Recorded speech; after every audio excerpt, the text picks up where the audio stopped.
Welcome back to another edition of Upper Left USA Radio. I'm your host, Ken Newhouse, and joining us on the show this week is my good friend, business major from Lindenwood University in St. Charles, Missouri, Mr. Ryan Blackwell. Ryan, how are you doing tonight, sir? I'm good. Thanks for having me on. For all of those listeners who don't know who you are, just give us a little background about yourself. Well, I go Lindenwood, like you said, business major. I have 1 year left, so I'll be graduating soon. I am currently an intern with a financial institution, and I'm engaged and have a 20-month-old daughter. So, thank you, Ryan. And diving into the political campaign season so far, I want to get your perspective on the two parties right now. We have Donald Trump in the Republican Party, who has just blown everyone out of the water. He's polling at nearly 25% in every poll. And then you look over on the Democratic side, you have an independent senator from Vermont, Bernie Sanders, who has taken the party by storm. He's now trailing Hillary Clinton in the latest CNN poll by only 19 points. He's pulled all the way up to 30%, and he's narrowing in on Hillary Clinton over there. And I do think personally he can make an impact. What do you think, Ryan? Well, I mean, any conversation probably has to start with Donald Trump. I think he's really running a good campaign, and I know a lot of people probably disagree with that, but hear me out. He's starting off as somebody who has a lot of money, he doesn't need to fundraise, and he's not Washington establishment. He can pretty much say or do whatever he wants. He doesn't have to cater to anybody. And as you saw him start his campaign, he's pretty vulgar, still is to an extent. You have the vulgarity, you have the crass behavior, just some, unpresidential behavior from him. But as time goes on, I think you're going to see a more presidential Donald Trump, and he's going to let America kind of see that transformation firsthand. And I think people will really take to that. I mean, Americans love somebody who goes from, zero to hero. So I think ultimately he's got a real chance. As on the other side, Hillary Clinton, major downward spiral. I was almost sure she was going to be the Democrat nominee. Not so sure anymore. When you hear her talk, when you see her speak, she definitely does not have the same spark that she once did. And even when in 2008, when she was a better candidate, she still didn't win. And I think now as a damaged candidate, with the email scandal and everything, I just don't see it. She seems like she's always on the defensive rather than going out there talking about policy. And ultimately, unless she gets all the female and all the minority vote, I don't know if she's going to win. Ryan, if there was one candidate you would advocate college students to support, who would that be? Well, I would definitely say that depends on whether you want affordability or quality. If you're looking for just straight affordability, I would say go for Bernie Sanders. After all, he wants to make all four-year public universities free. Unfortunately, his plan to do that involves a Wall Street transaction tax. And if you look at that's been done in Sweden and Britain to not the greatest extent. We've seen a lot of corporations be able to evade those taxes. So I like Bernie Sanders' plan. I think he's looking out for the average American, but I don't know if his plan would work. The problem is colleges have been able to increase their tuition rates so much throughout the past few decades because the government will simply loan students as much money as they need to go to college. So the universities have simply said, okay, we can get as much money as we need. Let's just artificially raise our rates. Let's buy a bunch of things we don't need. Let's invest in our sports teams way more than they need. And if you make public universities free, they're going to do that even more. It's going to be more of a cost to the taxpayer. I think Marco Rubio is the one who has really come out in support of reforming higher education.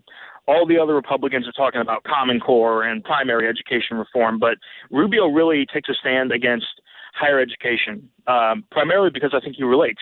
He paid his way through college with loans, and he only recently paid off all his student debt, and he's in his 40s. So I think Rubio is a relatable guy with this. He wants to get rid of the college cartel that keeps prices high and eliminates competition, expand trade in vocational schools, and ultimately reform student loans so that people pay based on their discretionary income rather than, the government chasing after them until they pay off their debts. So I think Marco Rubio is very in touch with college students. He's young, and like I said, he just finished paying off his student loans. So I would say, he's a good candidate as far as college students with those concerns go. A report recently came out that stated nearly 40% of millennials today believe that socialism would work in American government. Why do you think socialism is so popular among today's youth? Well, first of all, the United States has always been socialist to an extent. Even in the Constitution, the government was granted power over certain industries like the military and postal service. Over time, as America went from, an agrarian society to an industrial society, obviously there had to be more regulation of, society in general. But I think the reason that people are now becoming so much more open to more government control over industry, more regulation, I think the number one concern is massive income inequality. Over the past few decades, we've seen wages for billionaires and millionaires growing exponentially, whereas wages for the middle class and lower class have been pretty much stagnant when you consider inflation. So I think that's a concern for a lot of people who haven't seen their standards of living rise. But, you have big financial bankers who helped cause the financial crisis, and they get a bailout. Whereas, the average Joe, he's not getting any bailouts. So I think millennials really see this, and they're concerned for their future because with such income inequality, I personally have this opinion too. You're scared for your future. You don't always know how you're going to get by in a country where, the wealthier are getting wealthier, and it becomes harder to make ends meet even with a college degree. So I think that as time goes on, we're going to see more people probably protesting for the redistribution of wealth. It's not necessarily economically efficient, but I think you have a lot of people right now who are saying, well, the free market hasn't been necessarily efficient for me. And I think that's why Bernie Sanders is honestly so popular among so many middle-class people, is because he really taps into that. I would like to go back to Marco Rubio for a second. I thought he was tremendous in the August 6th Republican debate. Here's a quick clip from that debate. If I'm our nominee, how is Hillary Clinton going to lecture me about living paycheck to paycheck? I was raised paycheck to paycheck. How is she going to lecture me? How is she going to lecture me about student loans? I owed over $100,000 just 4 years ago. If I'm our nominee, we will be the party of the future. Well, Ryan, I think that was personally, for me, the best line of the debate that night. I thought that he really stood out in the debate. I am a fan of Marco Rubio. I've expressed that on the show. He is second currently on my list behind Senator Rand Paul of Kentucky. But do you think something like this could really resonate with millennials and even college students? I think so. I think if he goes up against Hillary Clinton, that's going to be something that he needs to make known. I mean, Hillary Clinton has probably 5, 6 houses. She has jets. I mean, this is a woman who wants to relate to the middle class, but she is so wealthy. And, I mean, I know she doesn't really make it public, but she is one of the wealthier candidates that we have. Marco Rubio, on the other hand, yeah, he's very well off. He went through college to become a lawyer. But for the most part, he's upper middle class. He is an everyday American until he became a senator, of course. But, yeah, I think with the student loan thing, he can definitely relate to the average American. And not only that, but he's young and enthusiastic. I think that will resonate with millennials as well. I don't think the Hispanic thing necessarily helps him or hurts him. I think that's kind of just indifferent. But I do think being younger and, having the stage charisma that he does, I think those things will help him, especially against Hillary Clinton or Bernie Sanders, people who could be viewed as, an old and out-of-touch baby boomer. Ryan, thank you so much for joining us tonight on Upper Left USA Radio. Yeah, of course. Thank you. You're listening to Upper Left USA Radio. Tune in each week so you don't miss any of our sizzling political commentary. If you want more of Upper Left USA Radio, find us on Facebook at facebook.com/Upper Left Radio. This is how we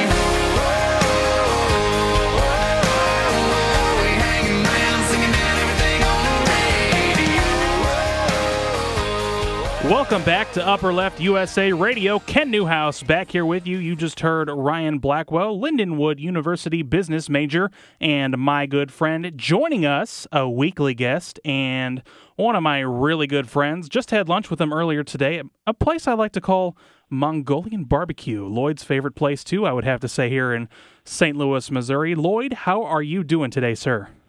Very good, Ken. Very good. You got me hungry again. So, I love Mongolian barbecue. I'd have to say that was a pretty good lunch today, don't you? Yeah, I have to say it was. Lloyd, getting off the food conversation for just a little bit, we're going to switch topics here and talk about the state of Kansas. Over the last couple of years, they have instituted some of the largest income tax in their state's history, and it's created a little bit of a budget shortfall. I wouldn't say small, I would say pretty hefty. ThinkProgress.org came out with a recent article back in March and said that they lost nearly $750 million after they cut their income tax. That $750 million contributes to nearly 17% of the state's $6 billion spending budget they have each year. What do you think went wrong for them over in Kansas? Well, it certainly is an aggressive tax cut. What they basically did wrong was not cut spending at the same time. That's my opinion. If you're going to cut the taxes, you got to quit selling this snake oil, which has been popular in the Republican Party for quite some time, that you can get a free ride. It's as if they believe that if we cut the taxes, particularly income taxes at the high end, this has been the supply side rhetoric for years, that you're going to get an economic boom and then, it's just free. It's, your revenues grow and you get a free lunch.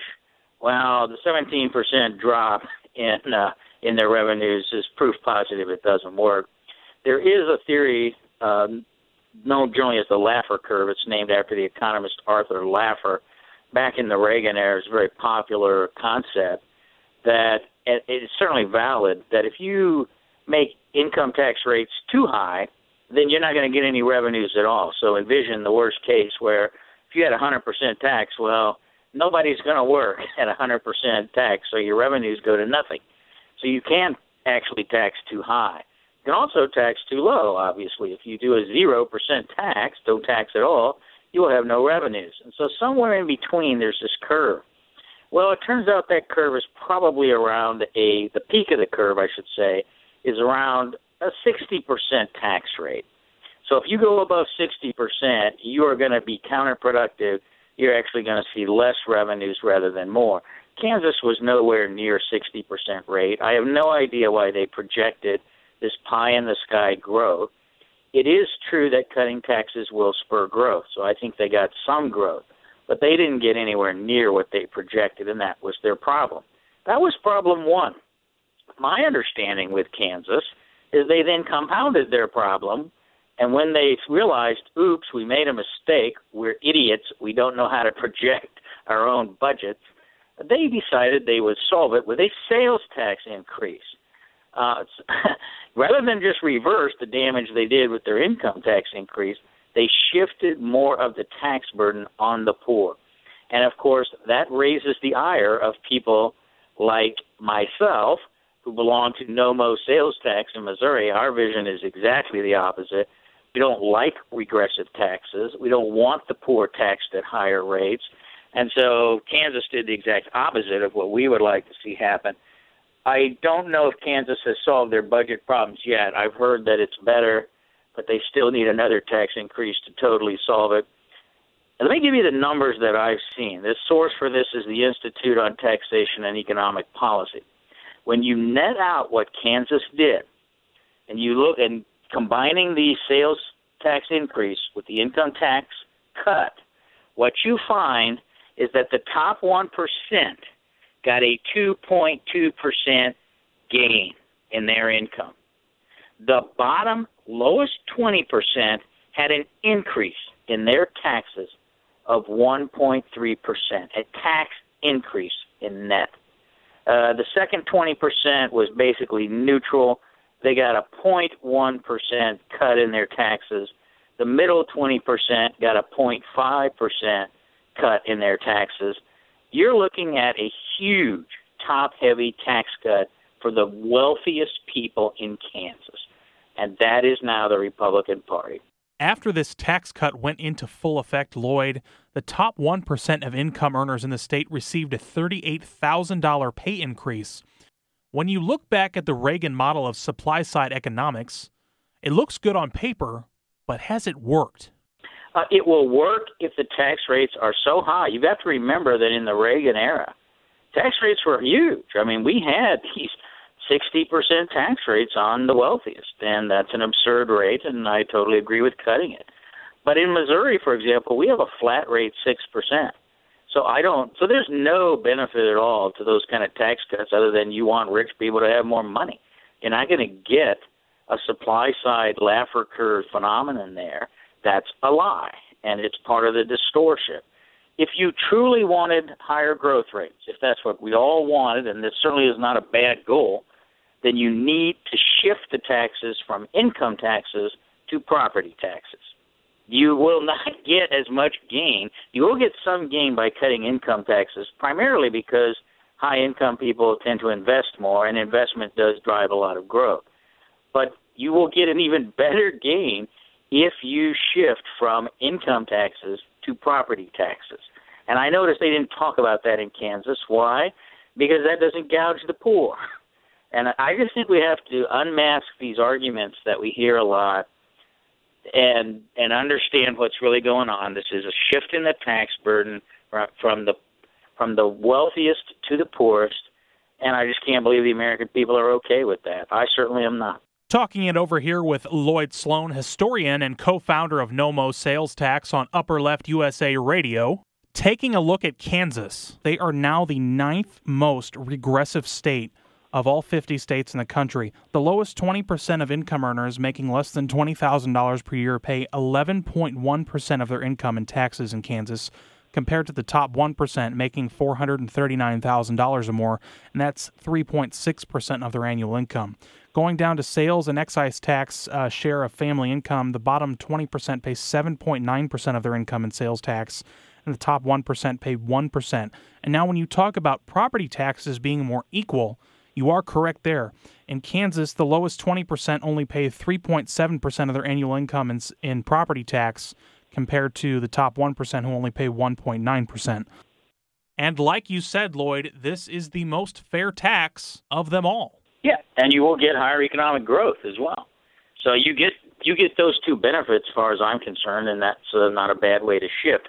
Now, in general, if you want to cut taxes, and I think that's part of the goal that I hear from Republicans, and I agree with that part of their goal, is to shrink government instead of keep growing it all the time, then yes, it's a good idea to cut the spending when you cut the taxes. And that is also the Santa Claus view of government, that we're going to be able to just not tax at all and then get all these goodies and freebies and benefits is simply not the case. It makes no sense to me, and I've said this several times, why are we taxing poor people just so we can hand them back the money in a welfare state? And that goes double for the middle class. Other than to control people's lives, I can't imagine why you would tax the middle class just so you can give them free government benefits later. That I strongly object to, and that we need to start really thinking and questioning what we're asking government to do to us. And they claim they're doing it for us. Well, I think we know the answer to that. Lloyd Sloan, once again, thank you, sir, for joining us this week on another edition of Upper Left USA Radio. We'll talk to you again next week. Look forward to it, Ken. Always a pleasure.